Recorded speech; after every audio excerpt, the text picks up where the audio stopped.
So guys, pag-usapan lang natin ang mga fans ni Daniel Padilla. Umapela, sobrang kawawa ka na DJ. Forget Catherine Bernardo. Guys, no? Hanggang ngayon, hindi pa rin sumusuko si Daniel Padilla at Catherine Bernardo. Tandaan ninyo guys, no? Hanggat pinaglalaban pa rin ni Catherine Bernardo si Daniel Padilla, hindi susuko si Daniel Padilla kay Catherine Bernardo. Maniwala kayo sa hindi magkakasundo yan. Dahil alam naman natin guys, no? Matigas ang puso ni Catherine Bernardo. Ayon sa mga sikat na nakakakilala umano kay Catherine Bernardo. Ganun katindi guys si Catherine Bernardo. At ganun din guys ang mga sinabi noon sa atin ni Mami Min Bernardo. Noong bumalik ang kalusugan ni Catherine Bernardo, matakaw daw yan at makulit at talagang matigas ang ulo. Kahit na anuman ang gusto niya, talagang binibigay daw ni na Mami Min Bernardo. Ganun daw talaga si Catherine Bernardo. Ayon kay Mami Min Bernardo. Na ngayon, alam nyo na siguro na talagang ipaglalaban niya ni Catherine Bernardo. Kahit na nga sa post ni Mami Min Bernardo ay binanatan umano ni Catherine Bernardo si Mami Min. Ganun katindi guys si Catherine Bernardo para lamang sa isang Daniel Padilla. Pero si Mami Min Bernardo kasi guys, ang pinaglalaban niya ay si Alden Richard. Yun kasi guys ang gusto niya. Hindi si Daniel Padilla. Nanibago na ba guys ang pagtingin ni Mami Min Bernardo sa isang Daniel Padilla? Nakakalimutan na ba ang pinagsamaan nila ni Daniel Padilla na umabot ng 12 years ang love team ng Katniel at 11 years naman guys ang relationship ni Catherine Bernardo at Daniel Padilla. Pero dahil nga naman kasi guys, alam ni Kate Bernardo ang lihim ng Katniel. Lahat ng mga kasalanan umano ni Daniel Padilla ay inilantad kasi ng kapatid ni Catherine Bernardo. Kaya nga naman guys, galit na galit sila kay Daniel Padilla. Pero si Catherine Bernardo, mukhang nawala ang galit niya. Bakit noon? Kitang-kita natin guys na bad girl. At kwento pa ni Christy Fermin, hindi na pinapansin ni Catherine Bernardo si Daniel Padilla. Noong ito ay sinusuyo ni Daniel Padilla. Kaso nga lang guys, lasing na lasing kasi si Daniel Padilla. Yun ang pagkakamali ni Daniel Padilla. At maingay siya. At dinig siya ng mga kapitbahay. Siyempre nakakaiya nga naman. Diba?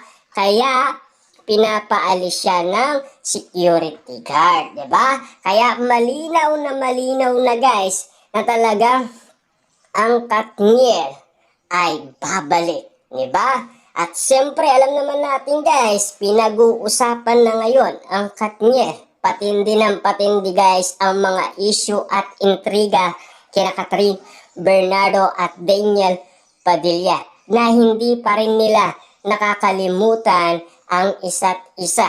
Tama talaga guys ang ula ni Jay Costura na talagang ang kanyang mga sinabi noon sa interview ni Ogie Diaz ay nagkatotoo na. Ano kaya guys ang masasabi ng Katniel sa ula ni Jay Costura na ang energy ni Catherine at energy ni Daniel Padilla ay iisa lamang. Siyempre guys, sabi nga naman kasi guys ni Jay Costura, nag-aanda lang sila. Pero, ito na ba ang paghahandang sinasabi ni Jay Costura ang magkaayos at magkabalikan ang Katniel?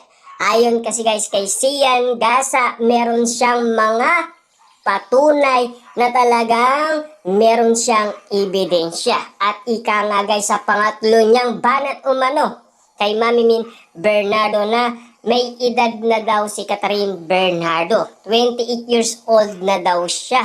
At bakit siya pinagbabawalan kausapin si Daniel Padilla, di ba? At bakit siya kinokontrol ni Mami Min Bernardo kay Daniel Padilla? Ano kaya guys ang iniisip mabuti ni Mami Min Bernardo para kay Catherine Bernardo kung bakit pinagbabawalan niya si Catherine Bernardo makipag-usap kay DJ? At ano ang balak gawin ni Mami Min Bernardo? Si Alden kasi guys ang bet na bet niya para kay Catherine Bernardo, hindi para kay Daniel Padilla. Pero pinag-uusapan na sila guys, inaabangan na sila sa ASAP sa England na sana ay magkasama daw ang kanilang idolo. Kita nyo naman guys, no? Ngayon ay pinagkakaguluhan na ang ticket ng mga Dilulo fans, ng mga Katniel fans na sana ay makita nila ang kanilang idolong nasa stage. Tulad guys ng nangyari noong 2023, noong Christmas special na spotted ang Katniel. Na ngayon guys, lumalakas na naman ang pangalan ng Katniel na talagang matunog sa social media na pinag-uusapan ng dahil sa nilabas ni Sian Gasa na nagkaayos na at confirm na daw 99.9% sila na. Ibig sabihin ba nito guys, lahat ng sinasabi ni Sian Gasa na banat umano kay Mami Min Bernardo na dahil tinawag na naman siyang fake news, ngayon nilabas niya ang mga ebidensya magpapatunay na nagkabalikan at nagkaayos na ang Katniel. Ibig sabihin lang nito guys, hindi siya fake news kasi kaya niyang patunayan kay Mami Min Bernardo na hindi siya nagkakalat ng fake news kundi katotohanan lamang ang kanyang sinasabi. At lalong-lalo na kasi guys, hindi na daw bet talaga ng pamilyang Bernardo si Daniel Padilla. Na sana maunawaan natin yun guys kung bakit pinaglalaban ng pamilyang Bernardo si Alden Richard dahil siya ang bet na bet nila, di ba?